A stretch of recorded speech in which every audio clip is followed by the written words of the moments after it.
Hai teman-teman, jangan lupa like, komen, dan subscribe. Dadah. Sampai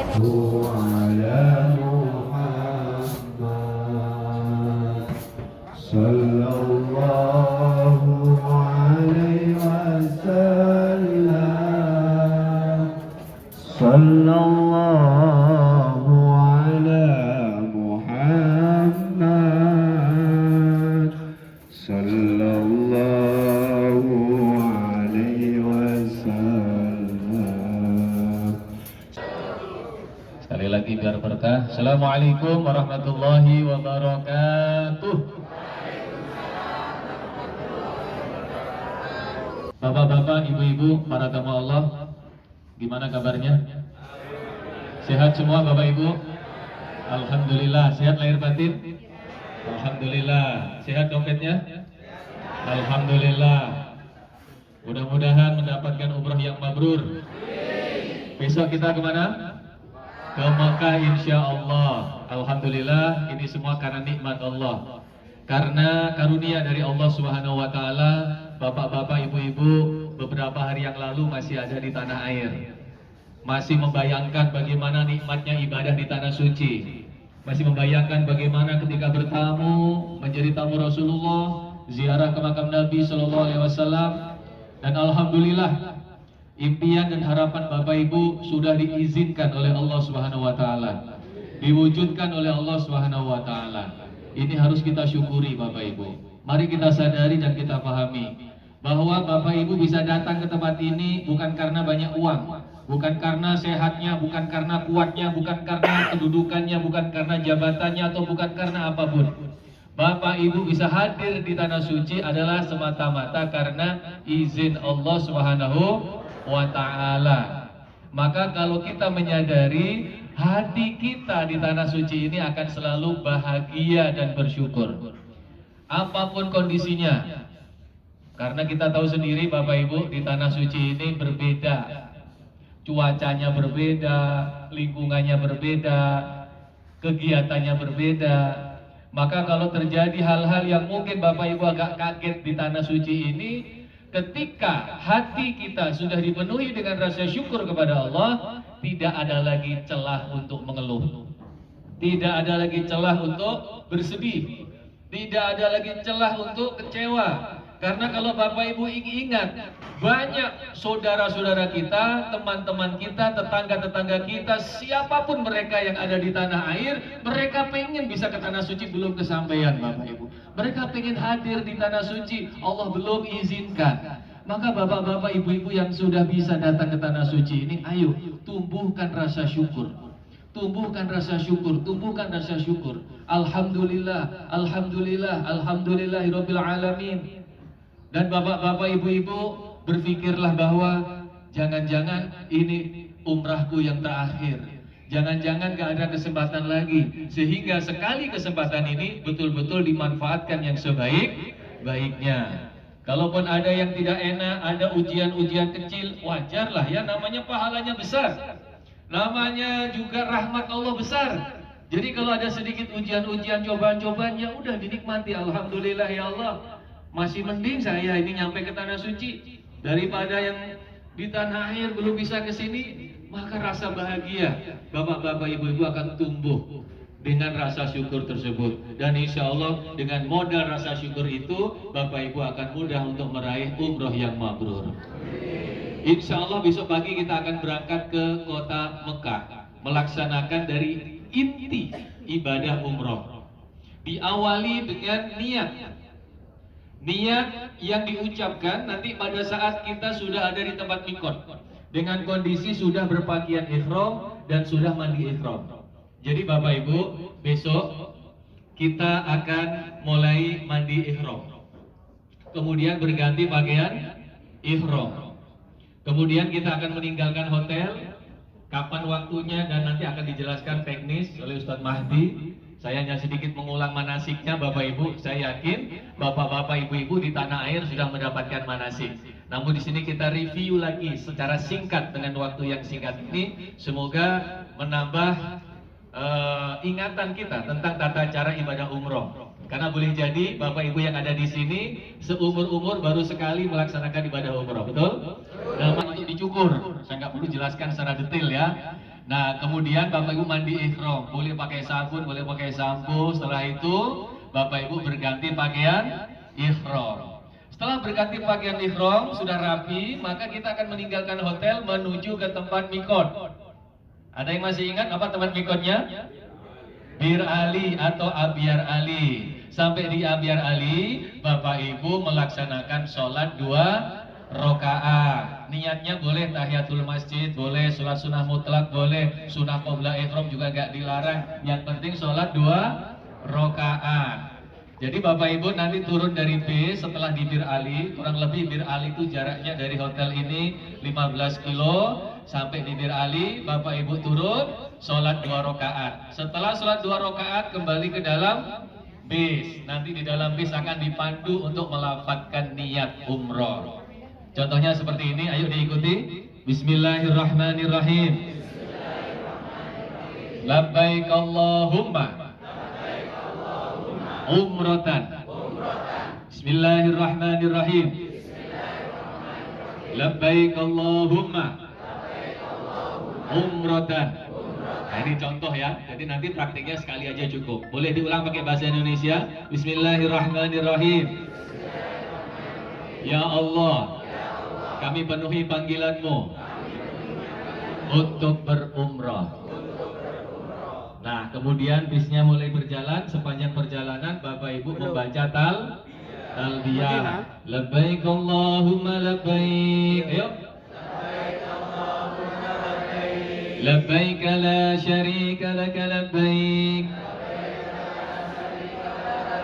Innal hamda wan ni'mata laka wal mulk la syarika lak.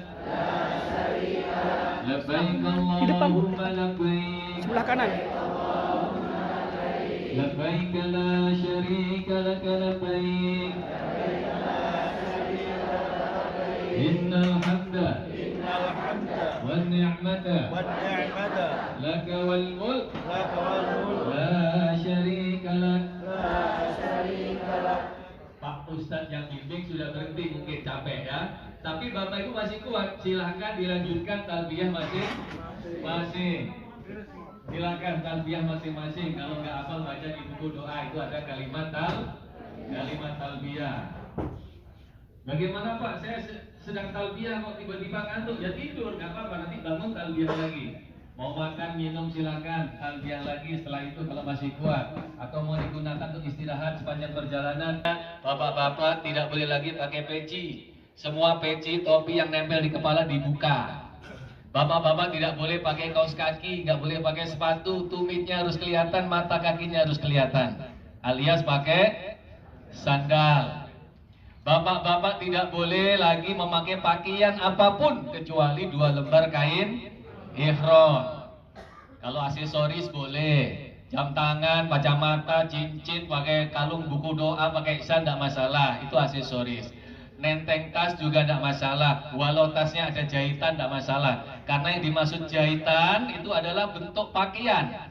Kalau jahitannya bukan pada pakaian nggak masalah. Ada ikat pinggang, gesper, ada jahitannya nggak masalah. Jadi Bapak Ibu, Bapak-bapak tidak boleh memakai pakaian lain kecuali 2 lembar kain ihram.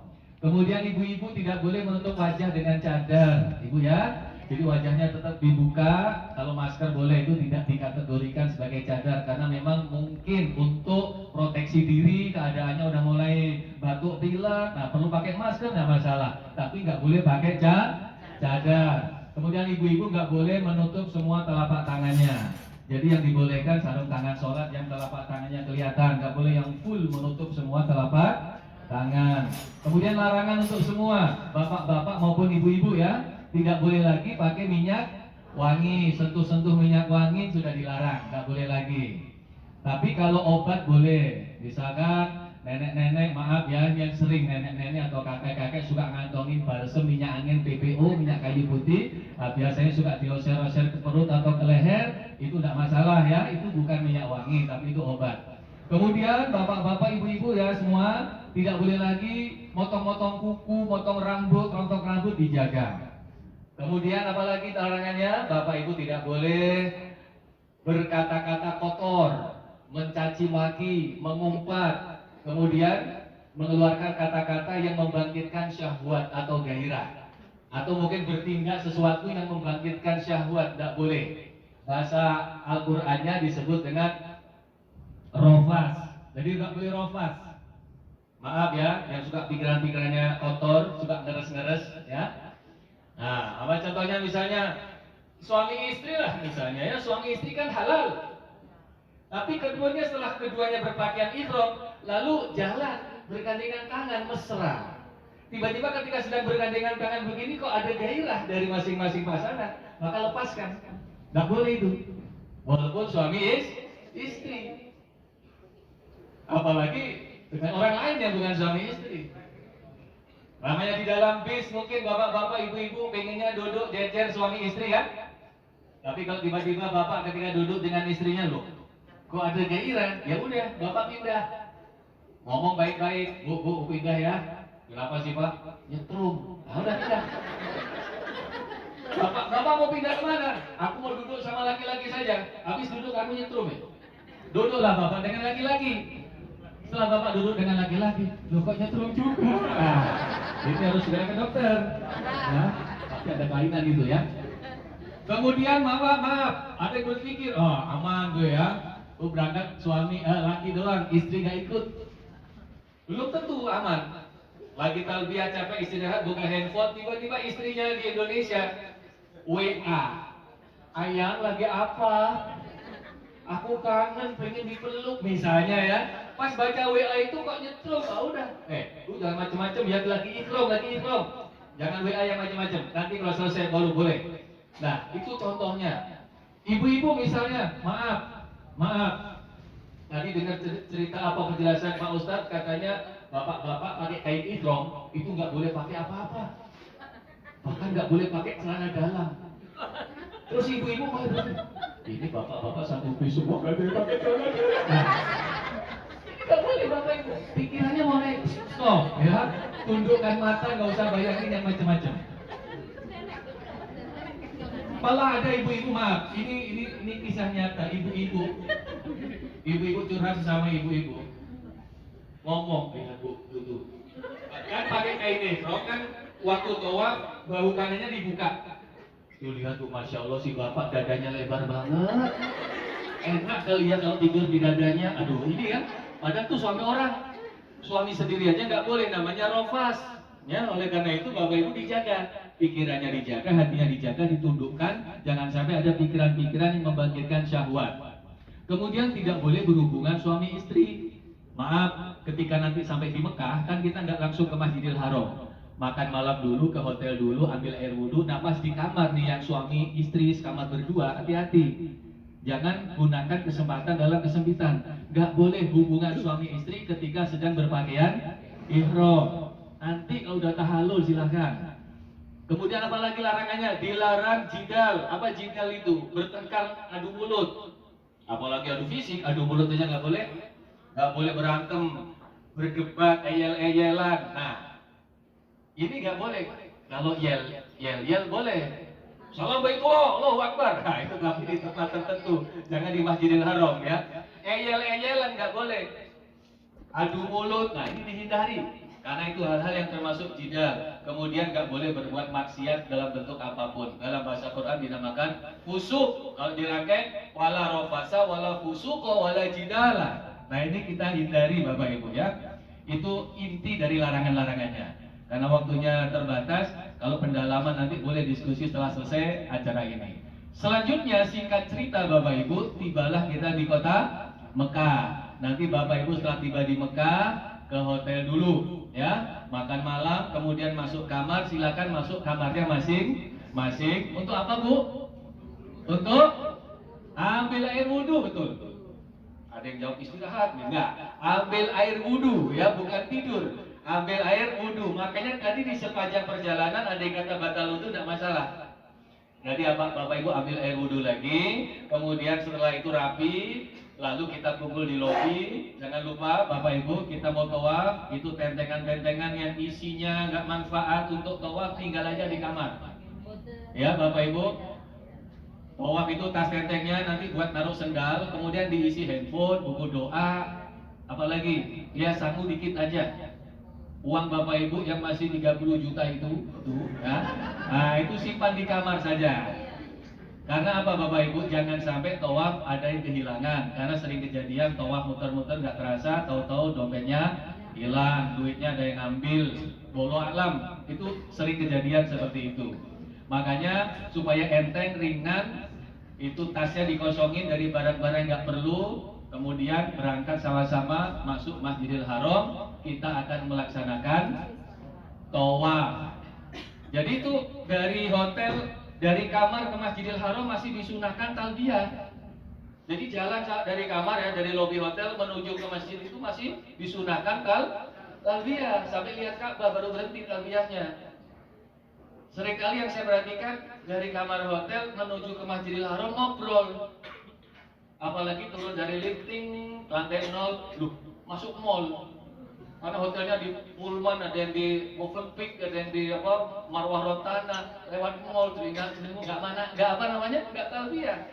Jadi disunahkan sepanjang perjalanan sampai masuk Masjidil Haram membaca talbiyah. Begitu lihat Ka'bah nanti baca doa lihat Ka'bah, nanti dibimbing para ustadz kita.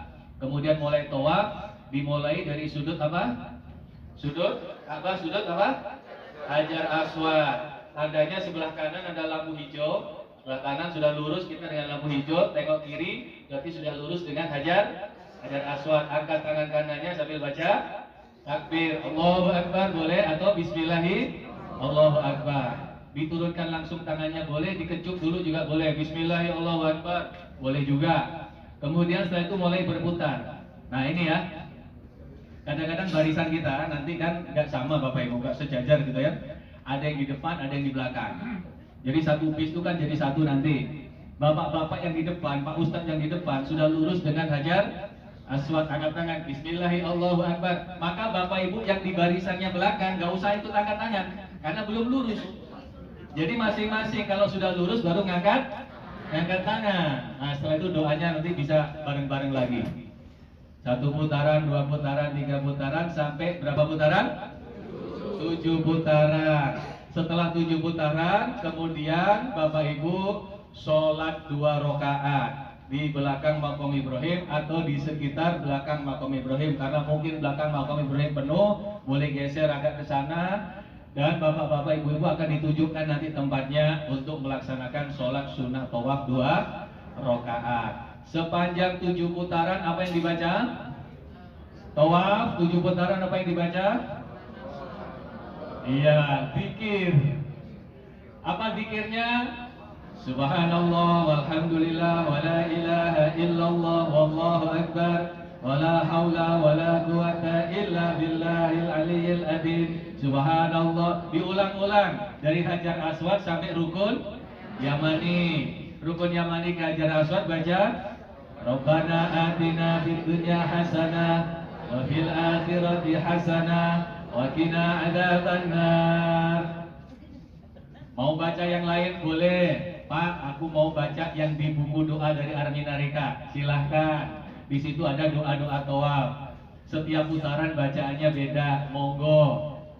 Pak, aku zikir aja yang lebih pendek, misalnya Subhanallah 7 putaran, Subhanallah, Subhanallah, Subhanallah, Subhanallah, Subhanallah. Boleh, Subhanallah, lama-lama capek, Subhanallah, Subhanallah. Pokoknya zikir. Pak, aku mau Alhamdulillah saja, boleh. Alhamdulillah, Alhamdulillah 7 putaran, silakan. Alhamdulillah, lama-lama capek juga. Alhamdulillah, Alhamdulillah, Alhamdulillah. 7 putaran silakan. Pak, aku 7 putaran diam aja nggak baca apa-apa. Sah nggak tawaf saya? Sah. Coba kurang apa? Tawaf itu ibadah fi'liyah, ibadah gerak. Yang penting geraknya benar, muternya benar, hitungannya benar, diem pun sah. Tapi kurang afdol. Sebaliknya, Bapak Ibu doanya fasih, Subhanallah, walhamdulillah, tapi muternya terbalik, nah, itu tidak sah. Ya, jadi Bapak-bapak, Ibu-ibu maksudnya apa di sini? Bapak Ibu, gak usah sedih kalau doa-doa tawaf belum hafal. Gak usah merasa ibadahnya gak sempurna kalau doanya belum hafal. Yang penting hatinya ikhlas lillahi ta'ala. Panjenengan muter aja, Pak Ustadz nanti ikut bimbing. Pak Ustadz bimbing, Bapak Ibu ikuti. Gak mampu ikuti, ya udah pikir masing-masing, itu sudah luar biasa. Banyak orang-orang yang sudah hafal subhanallah alhamdulillah tapi masih di tanah air. Bapak Ibu walaupun belum hafal doanya sudah nyampe Baitullah. Maka oleh karena itu Bapak Ibu pada saat tawaf nanti gak usah khawatir, sekali lagi bagi yang belum hafal doa, pikir apapun boleh, yang gak boleh tawaf itu guyon, bercanda, cekikian, ketawa-ketawa, itu gak boleh Bapak Ibu. Karena Nabi mengatakan tawaf itu seperti sholat. Hanya bedanya kalau sholat gak boleh ngomong, kalau tawaf boleh ngomong. Tapi jangan ngomong kecuali yang bermanfaat, itu kata Nabi. Nah, jadi apalagi mbak-mbak, mas-mas yang masih muda-muda ya, jangan sampai nanti tawaf 7 putaran, live terus, live Facebook. Halo guys, gue lagi tawaf nih, tuh banyak kan? Tuh ada orang hitam-hitam, ada Masya Allah, padat banget. Ini tawafnya jadi rusak nanti kekhusyuannya Bapak Ibu ya. Kelihatannya seperti ini main-main, tapi kadang-kadang sering yang suka begitu, dihindari. Kemudian Bapak Ibu, sepanjang 7 putaran, Bapak Ibu harus punya wudhu. Makanya tadi di hotel ambil air wudhu. Bagaimana kalau batal wudhu? Nah ini, apa yang membatalkan wudhu pada saat tawaf? Buang angin. Kalau Bapak Ibu tawaf senggol laki perempuan gak masalah, gak batal wudhunya. Tapi kalau ngentut, maaf ya, udah ditahan-tahan 4 putaran tiba-tiba keluar anginnya, maka berhenti tawafnya, ambil air wudhu lagi. Setelah itu kembali ke tempat tadi, lanjutkan sisanya, tidak mengulangi dari awal. Tinggal lapor nanti ke Pak Ustadz atau ke tour leadernya, waduh saya batal ya wudhu lagi. Insya Allah ini jarang terjadi. Ini hanya beberapa 1001 lah, karena udah diniati dari hotel dijaga jangan sampai buang angin sepanjang tawaf. Tapi andai kata terjadi, solusinya seperti itu tadi. Tawaf 7 putaran, kemudian sholat 2 rakaat tadi di mana? Di belakang makam Ibrahim. 2 rakaat niatnya apa? Sholat sunnah tawaf. Ya, sholat sunnah tawaf. Kalau pusing-pusing untuk menyusun kalimat niat bahasa Arab, ya udah bahasa Indonesia. Bahasa Indonesia juga nggak bisa. Dalam hati pun Allah juga maha tahu. Yang penting sholat 2 rakaat, diniati sholat ini adalah sebagai penyempurna tawafnya. Disunahkan rakaat pertama Al-Fatihah dan Al-Kafirun. Jika Bapak Ibu mungkin tidak ada yang tidak hafal surat Al-Kafirun, boleh diganti surat kuliah. Itu kan gampang. Itu sama ya. Kadang-kadang ada ibu bilang, Pak Ustadz, saya surat Al-Kafirun tidak hafal. Kalau kuliah, ku hafal Pak Ustadz. Ya udah itu aja kalau gitu ya. Rakaat kedua Al-Fatihah dengan surat Al-Ikhlas. Ada yang nggak hafal? Ya, kulhu. Jadi rakaat pertama Al-Fatihah kuliah, rakaat kedua Al-Fatihah kulhu. Setelah itu nanti doa masing-masing atau ada yang dipimpin doanya. Kemudian kita akan melaksanakan ibadah sa'i.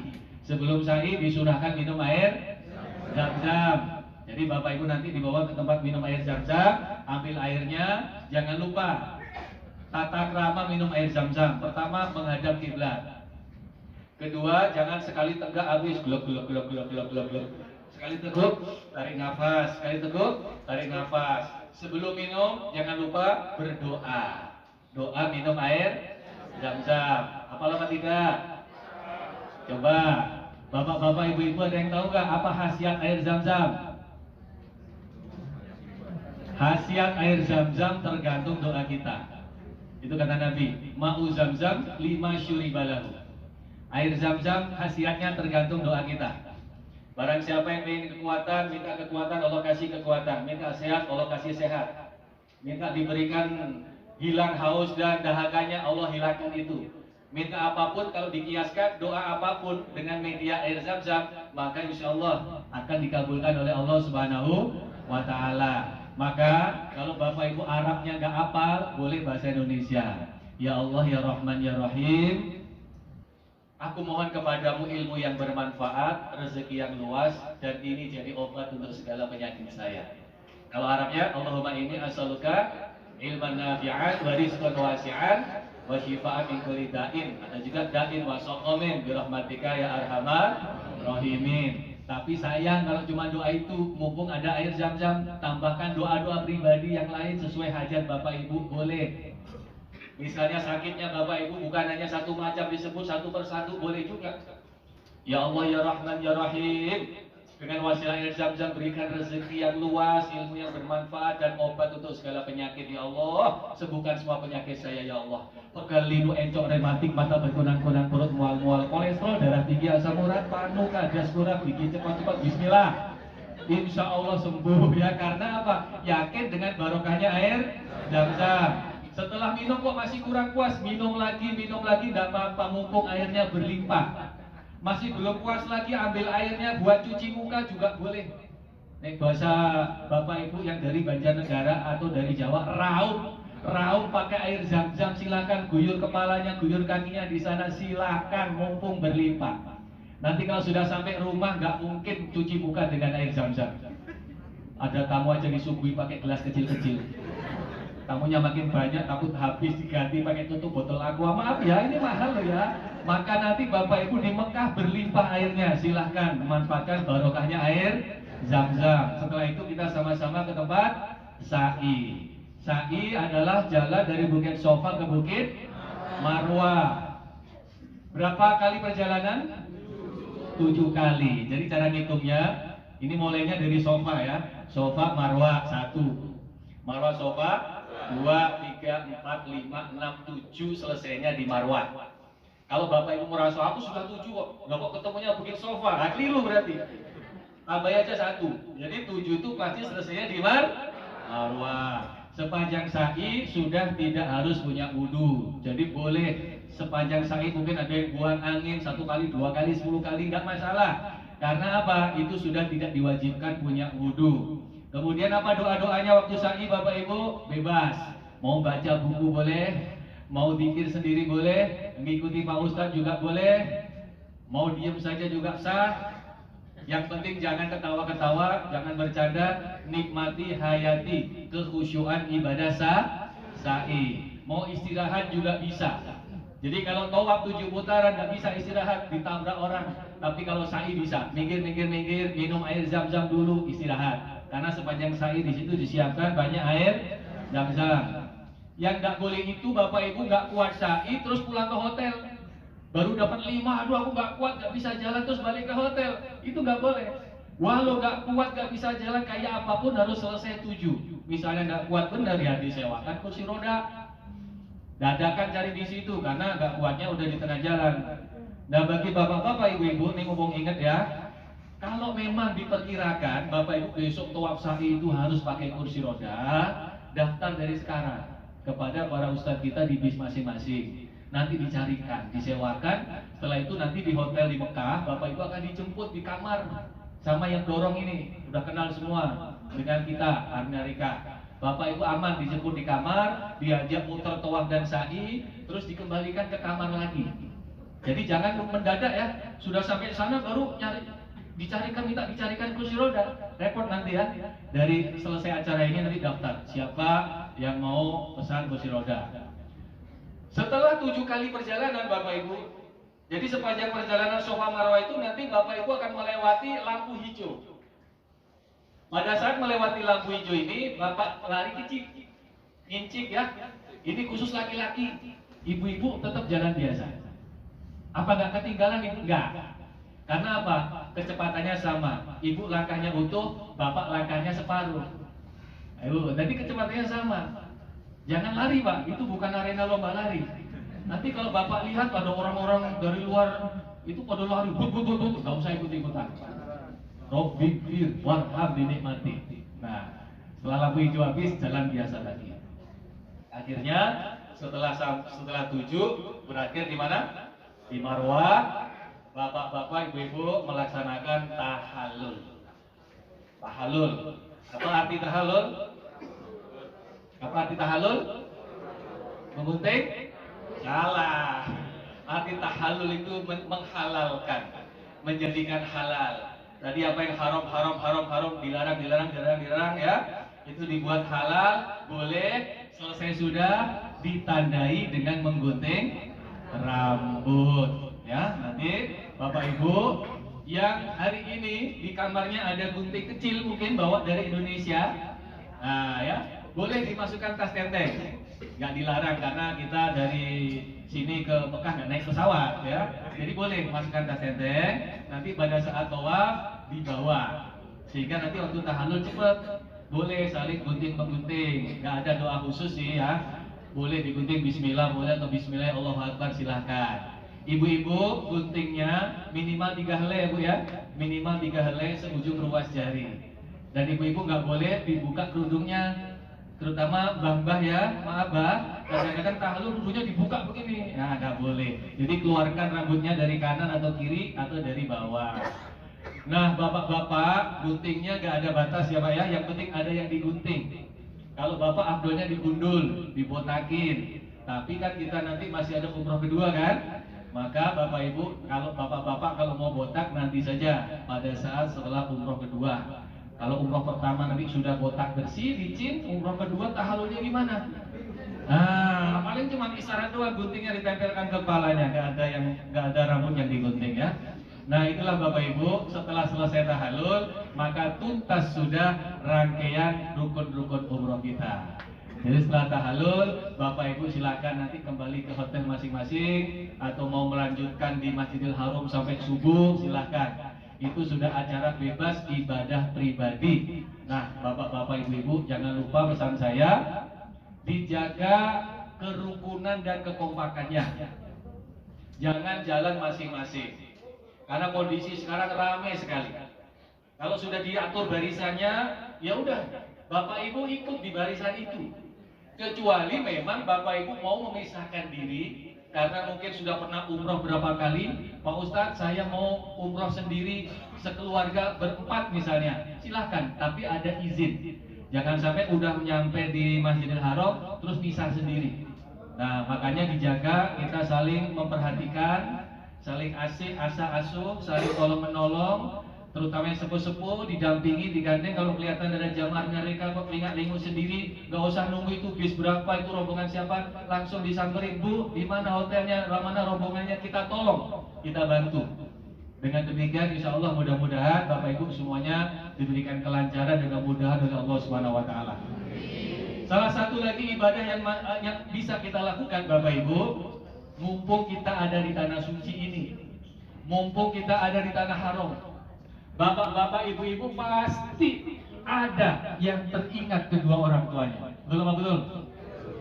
Pada saat doa di Multazam, nanti pada saat doa di Masjid Nabawi, terbayang wajah kedua orang tua. Dan sedihnya lagi apa? Orang tua kita belum pernah menginjakkan kaki di tanah suci. Padahal semasa hidup orang tua kita pengen banget bisa di tanah suci, bisa ibadah umroh, tapi belum kesampaian, udah meninggal dunia. Maka bapak-bapak, ibu-ibu sebagai putra-putrinya mesti ingat itu Bapak Ibu. Bagaimana cara supaya orang tua kita juga dapat pahala ibadah umroh walau sudah meninggal dunia? Umrohkan mereka, gagalkan mereka Bapak Ibu.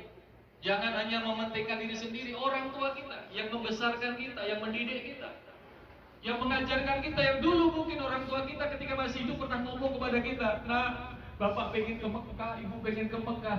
Iya Pak, nanti Pak kita sibuk dengan urusan kita sampai orang tua kita meninggal belum sempat melihat Ka'bah. Sedih nggak Bapak Ibu? Maka di tanah suci Bapak Ibu kesempatan untuk membadalkan umroh, mengumrohkan kedua orang tuanya. Bagaimana cara membadalkan umroh? Nanti Bapak Ibu bisa konsultasi dengan Pak Ustadz di bisnya masing-masing. Dibadalkan sendiri boleh, atau diwakilkan, dititipkan juga boleh. Yang penting adalah Bapak Ibu sesuatu yang kita persembahkan untuk kedua orang tua kita. Atau barangkali biar orang tua kita juga mendapatkan amal jariah, Bapak Ibu wakaf Al-Quran dengan nama orang tua kita. Bismillah. Al-Quran di Masjid Nabawi itu ada berapa ratus ribu Bapak Ibu, setiap tiang ada.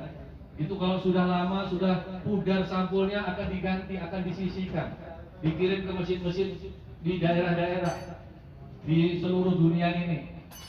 Yang diharapkan apa? Bapak-bapak, ibu-ibu bisa wakaf meletakkan Al-Quran dengan bentuk yang sama, cetakan yang sama. Bayangkan ketika Bapak Ibu naruh Al-Quran satu, setiap kali Al-Quran itu dibaca oleh orang, pahalanya mengalir kepada Bapak Ibu. Kalau diniatkan tadi untuk orang tuanya mengalir juga, Masya Allah. Maka kesempatan di tanah suci ini, segala peluang-peluang ibadah, ayo kita ambil selagi ada waktu, selagi ada kesempatan. Mudah-mudahan semuanya mendapatkan umroh yang mabrur. Bapak Ibu yang dirahmati Allah, itu saja sedikit mengingatkan atau mereview tentang tata cara ibadah umroh. Semoga menjadi penyegaran buat kita semuanya. Sekian dari saya, Bapak Ibu, kurang dan lebihnya mohon maaf yang sebesar-besarnya. Setelah ini akan kita ikuti penjelasan teknis bagaimana besok kita check out dari hotel. Terima kasih. Nanti doanya terakhir ya belakangan insyaallah oleh Ustaz Fauzi Ihsan. Jazakumullah khairan. Assalamualaikum warahmatullahi wabarakatuh.